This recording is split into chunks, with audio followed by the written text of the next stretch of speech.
제가 질문 하나 드리고 말씀 시작하겠습니다. 사랑하는 성도 여러분, 여러분은 기도를 누구에게 배우셨습니까? 여러분 기도를 다 하시잖아요. 누가 어떻게 하라고 가르쳐 주셨습니까? 가끔 새가족들과 이야기할 때 받는 질문이 있습니다. 진짜 여기서는 새가족을 말하는 겁니다. 예수 믿기로 결심한 지 얼마 안 되신 분들 말씀드리는 겁니다. 새가족들이 그런 질문을 해요. 목사님, 기도는 어떻게 하는 겁니까? 기도하는 방법을 가르쳐 주세요. 이런 질문을 받을 때 저는 두 가지 생각이 듭니다. 첫 번째, 그렇게 물어보시는 것 자체가 너무 귀하잖아요. 너무 이쁘고 너무 기특하게 여겨집니다. 기도가 궁금하다는 거잖아요. 기도를 하겠다는 뜻이잖아요. 교회를 10년, 20년 다니신 분들도 궁금하지 않는데 새로 오신 분이 기도를 하겠다고 물어보니까 너무나도 기특합니다. 그런데 두 번째, 우리가 기도하는 모습을 어떻게 보였길래 기도를 이렇게 어려워하며 물어보는 걸까라는 생각도 듭니다. 제게는요, 이런 질문이 어떻게 들리는가 하면 이렇게 들립니다. 목사님, 저는 아빠랑 어떻게 대화해야 될지 모르겠습니다. 아빠랑 대화하는 방법을 좀 가르쳐 주세요. 처럼 들립니다. 그럴 수 있죠. 사람마다 각각의 상황이 다르니까요. 어린 시절부터 아버지랑 떨어져서 살아서 아버지와의 관계가 이렇게 깊지 않다면, 아니면 또 나중에 나이 들어서 만난다면 아버지를 어떻게 대해야 될지 모르는 분들이 있을 수도 있습니다. 아니면 아버지 성격 자체가 너무 이상해서 도저히 대화가 안 될 수도 있죠. 그렇지만 정상적인 가정이라고 한다면 아버지랑 대화하는 것을 어려워할 리는 없을 겁니다. 아버지랑 어떻게 대화해야 합니까? 그냥 합니다. 잘하든 못하든 그냥 합니다. 저는 이런 경우에 이런 질문을 받을 때 두 가지로 대답을 해드립니다. 하나는 공예배에서 대표로 기도하는 경우. 공예배는요, 사람들을 대표해서 기도하는 것이기 때문에 일종의 기본적인 형식은 존재할 수 있습니다. 왜냐하면 하나님께 올리는 기도라서 하나님께서 들으시겠지만 사람들을 대표하는 거니까 내가 기도함으로 사람들의 마음이 모여서 함께 기도드려야 되니까요. 그런데 생각해보면 새가족에게 대표 기도를 맡길 리는 전혀 없죠. 이건 걱정할 게 없습니다. 그렇다면 이 질문은요, 일상적인 개인의 기도에 대해서 궁금해하는 것입니다. 아버지를 만났을 때처럼 그냥 평안하게 기도하면 안 되는 걸까요? 여러분, 아버지 만났을 때 항상 준비하고 가십니까? 이렇게 프로젝트 하듯이 PPT 준비해서 기승전결 따지고 이런 말들을 꼭 해야지 이러십니까? 여러분, 어떻게 기도하십니까? 기도가 아버지를 만나는 것처럼, 아버지와 대화를 나눈 것처럼 행복한 대화로 여겨지십니까? 아니면 어색하고 불편해서 하기 싫은데 억지로 해야 되는 숙제처럼 여겨지십니까? 아니면 혹시 내가 하고 싶은 말만 계속 하고 있지는 않습니까? 그게 기도라고 착각하면서요. 그것도 아니면 그냥 우리 하나님 아버지가 불편하신가요? 그렇다면 우리의 기도는 누구의 기도를 닮아야 되겠습니까? 누구한테 배워야 됩니까? 오늘 말씀 같이 보면서 그 이야기 나눠보도록 하겠습니다. 마태복음 26장 36절입니다. 우리 한 목소리로 같이 읽겠습니다. 시작. 이에 예수께서 제자들과 함께 겟세마네라 하는 곳에 이르러 제자들에게 이르시되 내가 저기 가서 기도할 동안에 너희는 여기 앉아 있으라 하시고. 오늘 말씀이 이렇게 시작했습니다. 이에. 이런 단어 무조건 중요하다고 했습니다. 앞에 어떤 내용이 있었는지 찾아보고 연결지어서 생각해야 된다고 했죠. 앞에 내용이 뭐였습니까? 지난주에 우리가 다 봤던 내용입니다. 지난주에 봤어도 기억이 안 나실 수 있지만 한 구절만 찾아보시면 금방 생각이 나실 겁니다. 바로 전 구절입니다. 마태복음 26장 35절 같이 봅니다. 같이 읽겠습니다. 시작.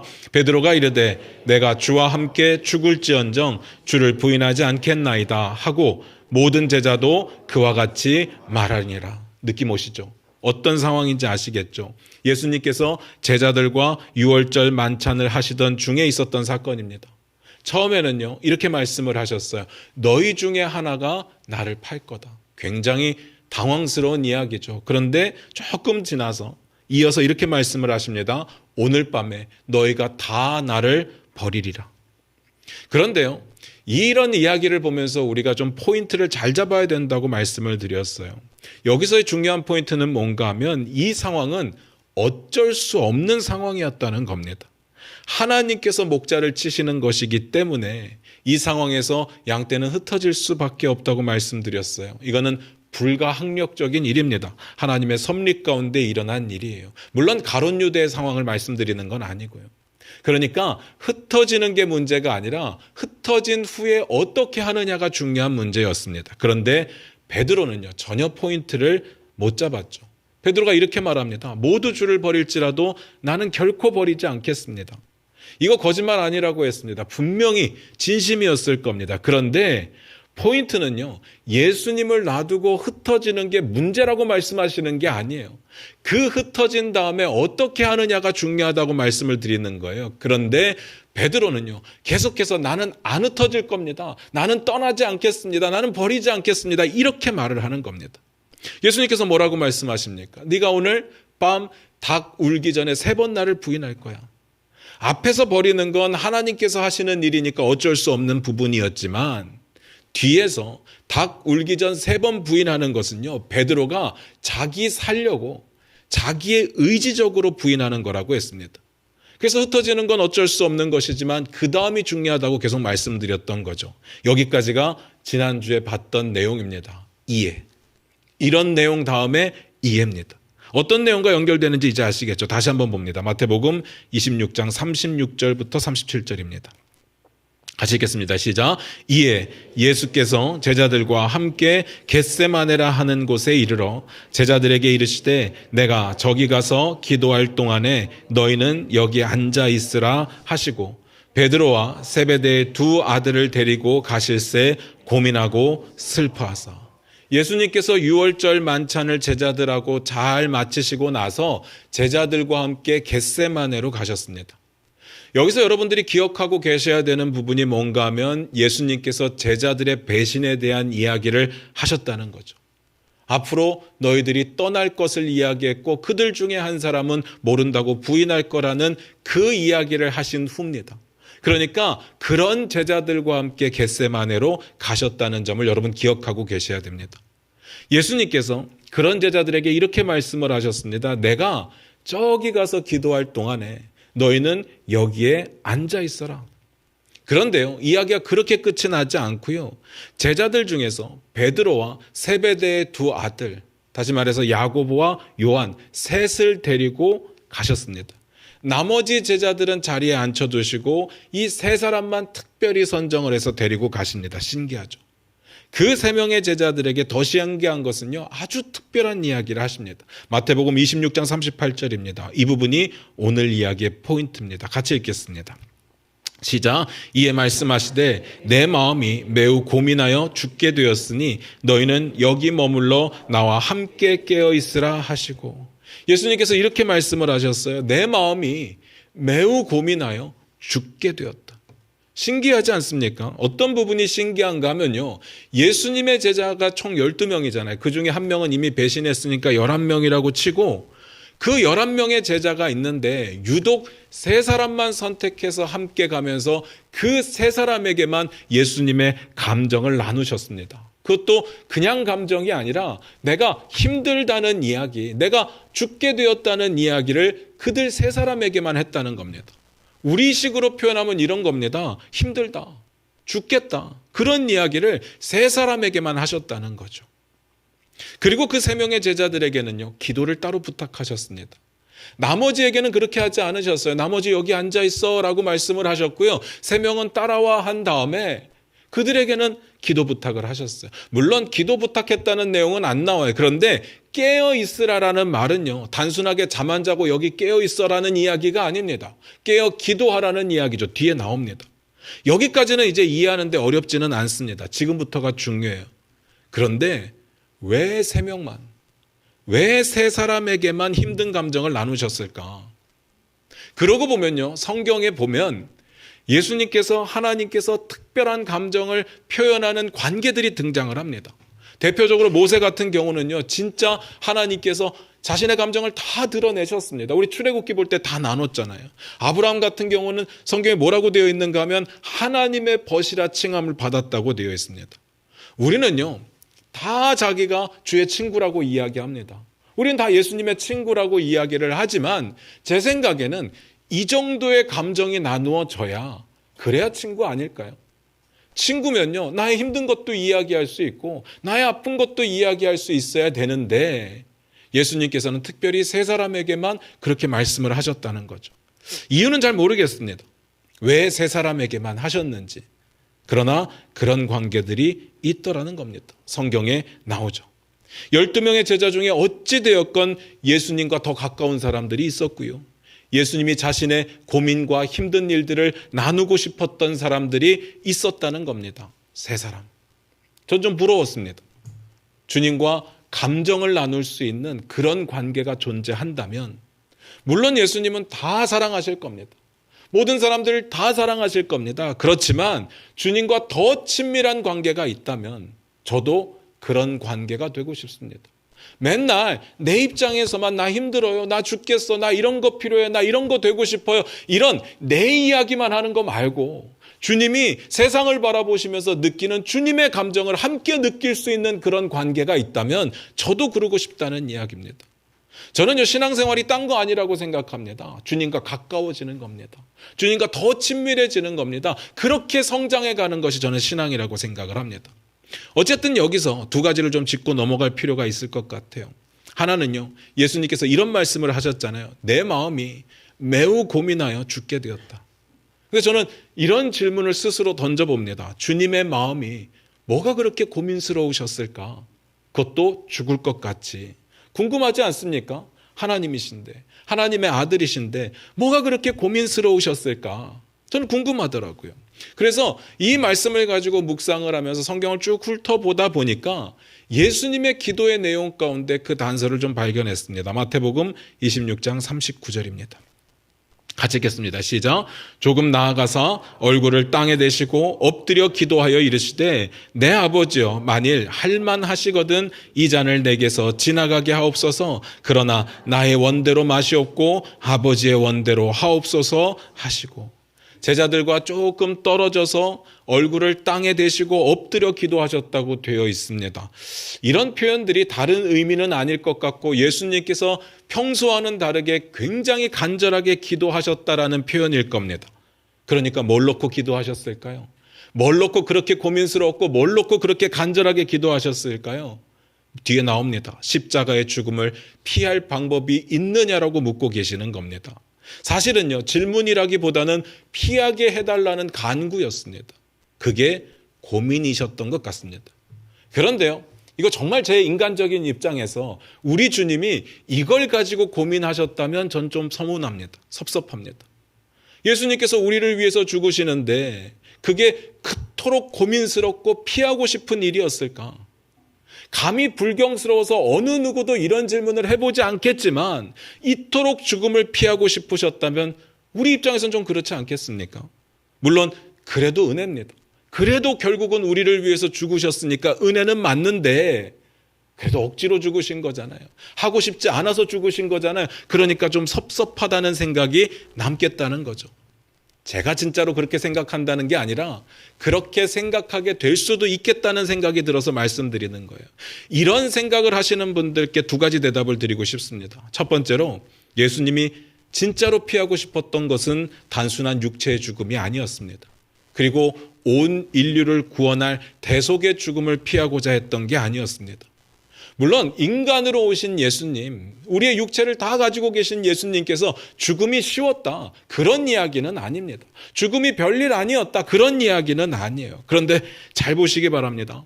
예수님께서요, 계속해서 말씀하시는 내용이 있었습니다. 내가 곧 죽을 거야.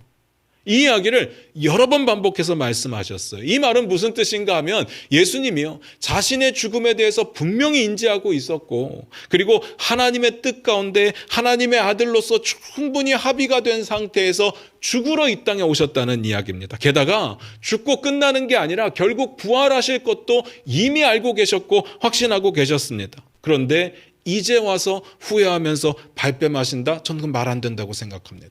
그리고 두 번째로 제자들에게요, 야, 너희도 이런 고난과 환난을 당하게 될 거야 라는 이야기를 수차례 하셨거든요. 그때가 오면 너희는 참고 견뎌라. 견디는 자가 구원을 얻는다라는 이야기를 하셨습니다. 그래서 예수님의 제자들이 어떻게 합니까? 초대교회 성도들이 어떻게 합니까? 주님의 이름을 위해서, 하나님 나라를 위해서 자기 목숨 버리는 것을 대단치 않게 여겼습니다. 주를 위해서라면. 그런데요, 예수님이 그렇게 해놓고 예수님 자신은 정작 죽음 앞에서 두려워서 피하고 싶었다? 그건 말이 안 되죠. 만약에 진짜로 그랬다면 이 내용을 우리만 아는 게 아니잖아요. 그때 당시에 초대교회 성도들이 정말 주님을 위해서 목숨 걸었을까요? 주님은 피하고자 했는데. 그러니까요, 정말 우리 주님이 고민스러웠던 것은 무엇이었을까? 우리가 고민을 해봐야 되는 거죠. 이 말씀을 가지고 묵상하다가 굉장히 이 말씀에 도움이 되는 구절 하나를 발견했습니다. 마태복음 27장 46절입니다. 이건 한번 찾아서 읽어보겠습니다. 마태복음 27장 46절입니다. 같이 읽겠습니다. 시작. 제9시쯤에 예수께서 크게 소리질러 이르시되 엘리 엘리 라마 사박다니 하시니 이는 곧 나의 하나님 나의 하나님 어찌하여 나를 버리셨나이까 하는 뜻이라. 이 내용 뭔지 아시죠? 십자가에서 죽으시는 장면 중에 나왔던 이야기예요. 그때 예수님께서 정말 절규하듯 소리 질렀던 내용이 뭔가 하면 나의 하나님 어찌하여 나를 버리셨나이까. 느낌 오십니까? 주님이 뭘 피하고 싶으셨던 것 같습니까? 하나님께서 예수님 자신을 버리시는 상황이었습니다. 여기서 버린다는 말이 정확하게 무슨 뜻인지는 이해할 수 없습니다. 다만 최소한 이건 아닙니다. 뭐 폐기 처분하듯이 쓰레기통에 처박아 버리는 그런 거는 아닙니다. 우리는요, 성경에서 다 알 수 없는 부분들이 있습니다. 예수님께서 십자가에 죽으심으로 어떻게 우리를 구원하시게 되는지, 예수님께서 십자가에 달려 죽으시고 부활하시기까지 그 중간의 시간에 어떤 일들이 있었는지 우리는 알 방법이 없습니다. 성경에 나와 있지 않아요. 그래서 추측만 가능하죠. 버리시는 그 버리심의 신학을 이해할 수 있는 어떤 단서도 우리에게 주어진 것은 없어요. 다만 확실한 건 주님은 그 상황을 피하고 싶으셨다는 겁니다. 여기까지 아시겠습니까? 뭐 이해는 좀 어려워도 어떤 말인지는 아시겠죠. 또 하나 짚고 넘어갈 게 있습니다. 그렇다면 주님이 특별히 3명의 제자들에게 기도 부탁을 하셨잖아요. 무슨 기도 부탁을 하셨을까요? 우리는 느낌상으로 지금 내가 너무 힘들어서 죽겠으니까 야 나를 좀 위해서 기도해줘 이렇게 느껴질 겁니다. 그런데 잘 생각해 보세요. 예수님의 고민은요, 제자들이 기도해서 해결될 문제가 아니에요. 이건 예수님과 하나님 사이에 독대에서 가능한 대화였습니다. 앞에서 봤잖아요. 그러니까 3명의 제자들을 데리고 가셨지만 셋과 함께 기도하시는 것이 아니라 예수님만 따로 떨어져서 기도를 하셨던 거예요. 만약에 제자들과 같은 기도 제목이었다고 한다면 상식적으로 함께 통성으로 기도하는 게 낫지 않겠습니까? 아무래도 주여 삼창 부르짖고 큰 소리로 한번 기도하면 좀 더 마음속에 위로가 되지 않겠습니까? 그런데 이 문제는요, 하나님과의 은밀한 대화였습니다. 그러니까 이 문제는 아니에요. 그렇다면 도대체 제자들에게 뭘 기도하라고 하셨을까? 주님은요, 정말 간절한 순간에 십자가에 달려 죽으시기 전에, 이제 붙잡히시기 직전에 너무 마음이 힘든 그 순간에 제자들에게 무슨 기도를 하라고 하셨을까? 뒤에 보니까 단서 하나가 나옵니다. 마태복음 26장 41절입니다. 같이 읽겠습니다. 시작. 시험에 들지 않게 깨어 기도하라. 마음에는 원이로되 육신이 약하도다 하시고. 제자들에게 요구하셨던 기도는요, 이거였습니다. 너희가 시험에 들지 않게 깨어 기도해라. 우리는 이 구절을 가지고 언제 사용하는가 하면요, 기도에 실패했을 때 우리의 변명으로 사용합니다. 새벽 예배에 나가겠다고 찰떡같이 약속을 하고 못 일어났을 때, 또 금요 철야 예배 같은 데 나와서 기도를 하려고 했는데 숙면을 취하고 집에 돌아갈 때, 그때 우리는 우리의 변명처럼 피곤해서 어쩔 수 없다, 마음은 원이지만 육신이 약해서 그렇다라는 변명을 하죠. 잘 보시기 바랍니다. 제자들이 마음으로 원했던 게 뭘까요? 나는 절대로 주님을 버리지 않겠습니다. 나는 주님과 함께 죽겠습니다. 이겁니다. 이거 거짓말 아니라고 했잖아요. 그들이 진짜로 원하고 있었습니다. 그런데 문제는요, 연약한 육신이 문제라는 거잖아요. 그렇다면 육신이 연약하다는 말은 뭔 말일까? 여러분 고민해 보신 적이 있습니까? 그냥 단순한 피곤함이요? 뒤에 그런 내용이 나옵니다. 그들의 눈에 잠이 가득했습니다. 그런 표현이 나오니까 아, 피곤해서 그렇구나라고 단순하게 생각하겠지만 이 내용은요, 단순한 피곤함이 아닙니다. 사도 바울이 이 부분을 기가 막히게 정리를 해 주었습니다. 갈라디아서 5장 17절인데 우리 화면 보시면서 같이 읽을게요. 같이 읽겠습니다. 시작. 육체의 소욕은 성령을 거스르고 성령은 육체를 거스르나니 이 둘이 서로 대적함으로 너희가 원하는 것을 하지 못하게 하려 함이니라. 우리가 주님의 뜻을 깨닫고 주님의 뜻대로 살려고 할 때, 주를 위해서 최선을 다해서 살려고 할 때 우리를 방해하는 요소가 뭐냐? 우리 안에 있는 육체의 소욕입니다. 내 안에 있는 죄성이라는 이야기입니다. 그러니까 정리를 해보면요, 예수님은 예수님의 기도를 하셨습니다. 그건 예수님과 하나님 사이의 은밀한 대화였습니다. 그러나 동시에 예수님은 제자들을 걱정하고 계셨습니다. 이제 곧 유다가 군사들을 데리고 들이닥칠 텐데 이 제자들 어떡합니까? 연약한데 이들이 맞이할 상황들이 끔찍한데 제자들이 걱정이 되죠. 다 무서워하고 살고 싶어서 주님을 부인하게 될 것을 알았거든요. 그게 죄거든요. 베드로만 그랬을까요? 다른 제자들은 다 그냥 흩어지기만 하고 믿음을 잘 지켰을까요? 예수님이 아침에 부활하시고 그 오후에 어떤 일이 있었는가 하면 엠마오로 가는 두 제자의 이야기가 나옵니다. 다 자기 살 길을 찾아갑니다. 예수님께서 뭐라고 말씀하셨어요? 내가 다시 살아날 건데 갈릴리로 먼저 갈 거야. 거기서 만나자, 그 뜻인데 그들은요 엠마오로 갑니다. 그러니까 제자들은요 다른 거 기도하라는 게 아닙니다. 자신의 기도를 해야 됩니다. 시험에 들지 않게 깨어 기도하라. 그걸로 주님의 기도를 도와야 했습니다. 쉽게 표현하면요, 주님의 걱정을 덜어줘야 했습니다. 저는 그렇더라고요. 저에게 너무 큰 문제가 있으면, 저에게 너무 큰 걱정거리가 있으면 이상하게 기도할 때 분명히 딴 기도를 시작했는데 끝은 그 기도를 하고 있어요. 항상 그렇게 되더라고요. 물론 주님이 그러실 리는 없죠. 주님이 기도하시다가 딴 기도하시고 정신이 잠깐 왔다가 다시 오고 이런 일은 없을 겁니다. 그렇지만 주님의 걱정을 덜어주는 기도를 하라고 하시는 거죠. 그게 뭐냐면 너희가 시험에 들면 안 된다는 겁니다. 흩어지는 건 어쩔 수 없습니다. 그러나 그 다음에 죄 지으면 안 되는 겁니다. 그래서 기도하라. 그게 주님의 뜻을 이루는 우리의 기도입니다. 오늘 이야기를 통해서 할 이야기가 너무나도 많지만 저는 두 가지만 중요한 기도의 원리로 여러분들에게 소개해드리고 싶습니다. 첫 번째 기도는요, 주님이 하신 대로 기도해야 됩니다. 앞에서 제가 그렇게 여쭙잖아요. 여러분 누구에게 기도 배우셨습니까?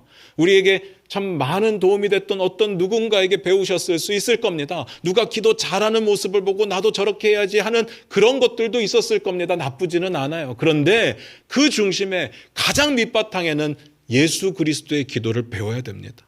어느 날 예수님께서 너희는 이렇게 기도하라 라고 하시면서 가르쳐 주신 기도가 있어요. 뭡니까?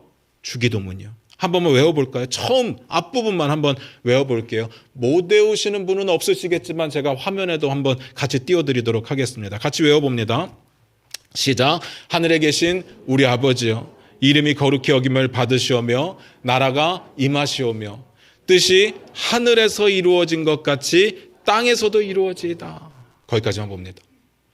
오늘 예수님께서 겟세마네에서 했던 기도의 핵심은요, 주님이 가르쳐 주셨던 기도 그대로였습니다.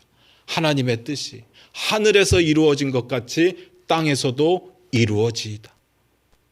왜 그런지 한번 보도록 하겠습니다. 예수님께서 총 3번의 기도를 하세요. 첫 번째 기도를 봅니다. 마태복음 26장 39절입니다. 같이 읽겠습니다. 시작. 조금 나아가사 얼굴을 땅에 대시고 엎드려 기도하여 이르시되 내 아버지여, 만일 할만하시거든 이 잔을 내게서 지나가게 하옵소서. 그러나 나의 원대로 마시옵고 아버지의 원대로 하옵소서 하시고. 예수님께서 이렇게 말씀하셨어요. 내 아버지여, 만일 할만하시거든, 만일 할 수 있으면, 그 뜻이잖아요. 이 잔을 내게서 지나가게 해주세요. 예수님의 기도의 내용은요, 가능성이었습니다. 혹시라도 그럴 가능성이 있다면. 그런데요, 솔직히 말씀드려서 다른 길이 없다는 걸 예수님은 아셨습니다. 하나님도 아셨습니다. 이미 합의가 된 사항이었고 스스로 다 알고 죽으러 오신 겁니다. 그럼에도 불구하고 주님의 간절한 기도는요, 혹시나 피할 수 있는 길이 있다면 이라고 말씀하시는 거죠. 그런데 잘 생각하셔야 됩니다. 진짜로 피할 수 있는 길이 있을까 봐 물어보시는 게 아니에요. 없는 걸 알아요. 없는 걸 아시는데 그만큼 간절하게 하나님께 버림받는 그 상황, 정확하게 버리심이 어떤 의미인지는 모르겠지만 버림받는 그 상황을 피하고 싶었던 간절함이었습니다. 무슨 말인지 아시겠습니까? 그러니까 예수님의 첫 번째 기도는요, 결국 어떻게 되느냐? 그 가능성이 존재하지 않는다는 것을 인정하는 것으로 기도가 마무리되죠. 그러나 나의 원대로 마시옵고 아버지의 원대로 하옵소서. 아버지의 뜻만 이루어지기를 원했습니다. 두 번째 기도는요, 마태복음 26장 42절입니다. 같이 읽겠습니다. 시작.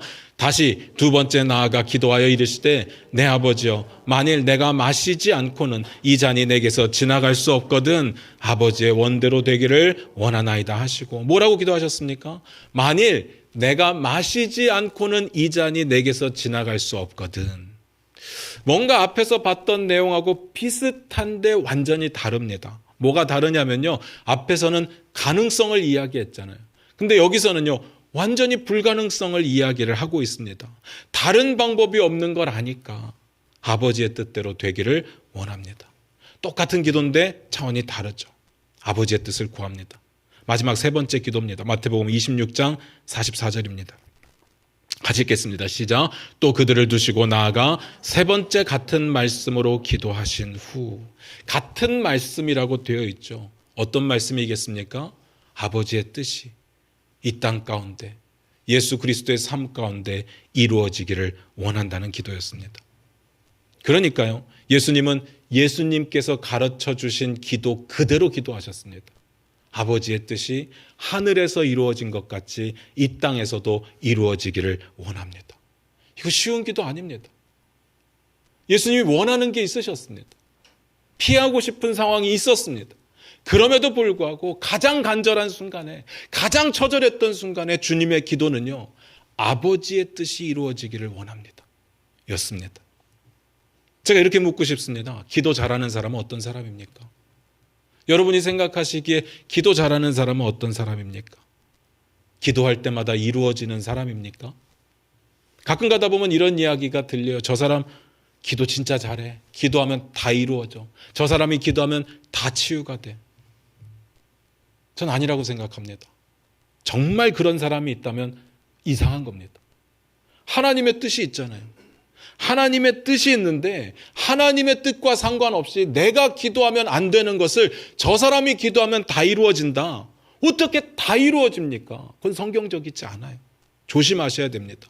그러니까 제발 용하다고 부르는 기도 잘하는 사람들 찾아다니지 마시기를 부탁드려요. 그들 보고 흔들리지 마시기를 부탁드립니다. 기도는요, 직접 하셔야 돼요. 그런데 중보기도 요청하십시오. 우리의 지체들에게 내 상황을 이야기하고 나를 위해서 기도해달라고 부탁을 하십시오. 그런데 함께 하셔야 되는 거고 내가 해야 되는 거지, 어떤 누군가 기도 잘하는 사람이 있다는 소문 찾아 듣고 따라가지 마시기를 주님의 이름으로 부탁드립니다.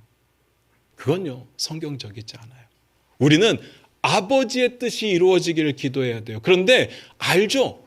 우리의 삶에 지금 당장에 필요한 게 있어요. 건강이 나빠졌을 수도 있고, 경제적으로 힘들어졌을 수도 있고, 관계가 깨어졌을 수도 있고, 빨리 해결해야 되는 문제들이 있어요. 그런데 그 문제가 있음에도 어떻게 하나님의 뜻이 내 삶에 이루어지기를 기도합니까? 너무 답답한 일이고 너무 걱정스러운 일이잖아요. 그런데 어떻게 기도할 수 있느냐? 하나님의 선하심을 믿으십시오. 하나님은요, 선하게 역사하실 겁니다. 하나님은 선하게 주관하실 겁니다. 그 사실을 믿는다면 하실 수 있습니다. 두 번째 기도에는 원리는 뭘까요? 예수님께서 제자들에게 이렇게 말씀하셨어요. 시험에 들지 않게 깨어 기도하래요. 여기서 시험이라는 단어는 보통 영어로는 temptation이라고 번역되는 유혹이라는 단어입니다. 잘 생각해 보세요. 제자들에게 앞으로 어떤 시험이 닥칠까요? 그들에게 닥칠 시험은요, 살기 위해서 주를 부인해야 되는 상황이 기다리고 있었습니다. 목자를 치니까 양떼가 흩어지는 건 어쩔 수 없다고 했어요. 그런데 흩어진 다음이 문제잖아요. 흩어진 다음에 그들에게 주어진 난제가 뭡니까? 나를 위해 살 거냐? 주를 위해 죽을 거냐?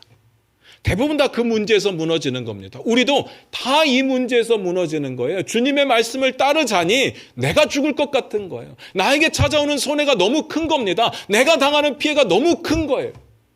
여기서 무너지는 겁니다. 그러니까 우리가 이 장면을 보면서 저는 이런 고민을 좀 해봤으면 좋겠어요. 만약에 제자들이 만약에 베드로가 야고보와 요한이 이때 기도했더라면요. 졸지 않고 잠들지 않고 정말 주님이 깨어 기도하라고 하니까 최선을 다해 부르짖으면서 기도했더라면요. 어떤 일이 벌어졌을까요? 이런 것들도 우리의 관점에서 고민을 하니까 답이 없는 거예요. 우리는 보통 이렇게 생각할 겁니다. 그럼 안 죽었을까요? 나중에 안 죽었을까요? 이렇게 접근하면 답이 없어요. 그건 모를 일이죠. 다만 확실한 건 베드로는 시험에 들지는 않았을 겁니다. 시험이 찾아와도 이겨냈을 겁니다. 제대로 기도했다면.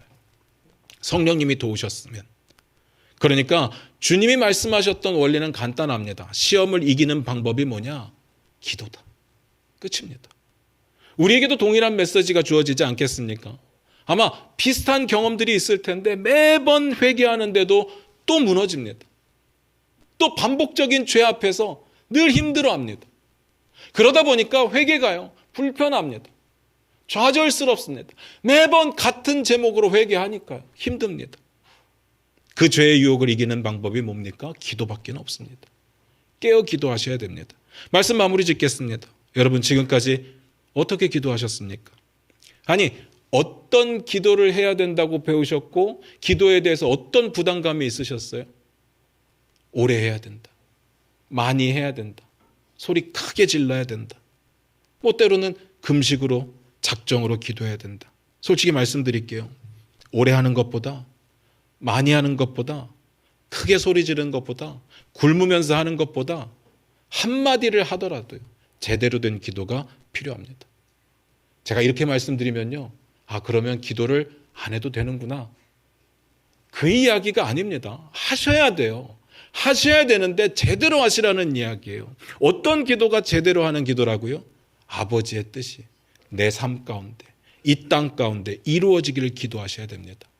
나에게 원하는 게 있는 게 나쁜 건 아니에요. 되고 싶은 게 있고 바라는 게 있는 게 나쁜 건 아닙니다.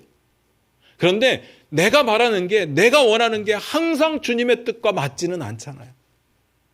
나쁜 건 뭔가 하면요, 주님의 뜻을 구하지 않는다는 거고 주님의 뜻을 들으려고 하지 않는다는 겁니다. 주님의 뜻과 상관없이 내 주장만을 한다는 게 나쁜 거죠. 우리의 기도는 변해야 됩니다. 아버지의 뜻이 내 삶 가운데 이루어지기를 원합니다. 그런데요, 생각해 보면 하나님은 어차피 하나님의 뜻을 이루실 겁니다. 나 아니어도, 내가 기도하지 않아도 하나님은 분명히 하나님의 역사를 주관하시고 하나님의 뜻을 이루실 겁니다. 그런데 우리는 왜 하나님의 나라가, 하나님의 뜻이 이 땅 가운데 이루어지도록 기도해야 될까? 왜요? 어차피 될 건데. 이거 좀 생각을 고쳐야 될 것 같아요. 하나님의 뜻이 이루어지는 기도의 방법은 뭘까?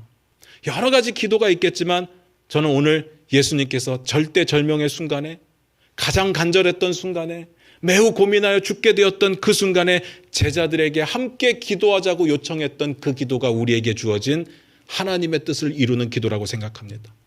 시험에 들지 않게 깨어 기도해라.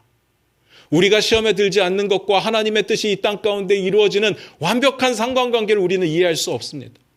그런데 우리 주님은요, 그 순간에 우리에게 딴 기도를 요청하신 것이 아니라 시험에 들지 않게 깨어 기도하라. 주님은 주님의 기도를 하셨습니다. 하나님을 만나 독대하시면서 하나님의 뜻이 이루어지기를 기도하셨습니다. 그러나 제자들에게는요, 너희는 시험에 들지 않게 깨어 기도하라 라고 말씀을 하시죠. 저는 이게 예수님께서 제자들에게 요청하셨던 예수님의 기도를 돕는 방법이었다고 생각합니다. 하나님의 뜻이 이 땅 가운데 이루어지기를 위해 기도하는 내용이었다고 생각합니다. 그러니까 우리는요, 하나님의 뜻이 이루어지기를 위해 기도한다면 동시에 우리가 시험에 들지 않게 기도해야 된다고 저는 믿습니다. 다시 말해서 우리의 죄의 문제를 점검하고 짓고 있는 죄가 있다면 회개하고 앞으로 죄의 유혹 가운데 빠지지 않도록 주님의 도우심을 간구하는 기도. 우리가 작정하면서 우리가 결심하고 나서 죄를 안 지을 수 있다면 얼마나 좋겠습니까? 그렇게 되지 않죠. 그러니까 기도가 필요합니다. 깨어 기도하고 시험에 들지 않을 때 하나님께서는요, 우리를 통해서 하나님의 뜻을 이 땅 가운데 이루시기를 원하신다고 저는 믿습니다. 여러분들이 하나님 나라를 살아내는 방법은요, 죄의 문제로부터 벗어나려고 몸부림치는 것부터 시작이라고 저는 믿습니다. 사랑하는 성도 여러분, 우리 어떻게 기도해야 됩니까? 주님 앞에 우리의 연약함을 다 내려놓고 우리의 죄의 문제를 다 내려놓고 하나님이 용서하시고 깨끗하게 하시는 정결한 우리의 몸으로 하나님의 나라를 살아가야 되지 않겠습니까? 주님과의 대화는요, 거기서부터 시작하면 됩니다. 어떤 형식이 존재하는 것보다, 어떤 말을 하고 안 하는 것보다 주님 앞에서 우리의 죄를 깨끗게 하고 나아가는 것, 이것이 우리에게 필요한 우리의 기도의 방법이라고 저는 믿습니다. 기도하겠습니다. 우리 반주 들으시면서 잠깐 한번 기도하기를 원합니다. 이 시간 우리의 기도를 점검하면서 우리의 기도가 지금까지 무엇을 구하며 원했던 기도인가를 생각해보는 시간이 되었으면 좋겠습니다. 그리고 간절하게 이렇게 기도합니다. 주님의 뜻이 내 삶 가운데 이루어지기를 원합니다. 나의 죄의 문제를 해결하여 주시옵소서. 우리 다 같이 그렇게 기도하며 나아갑니다. 기도하겠습니다.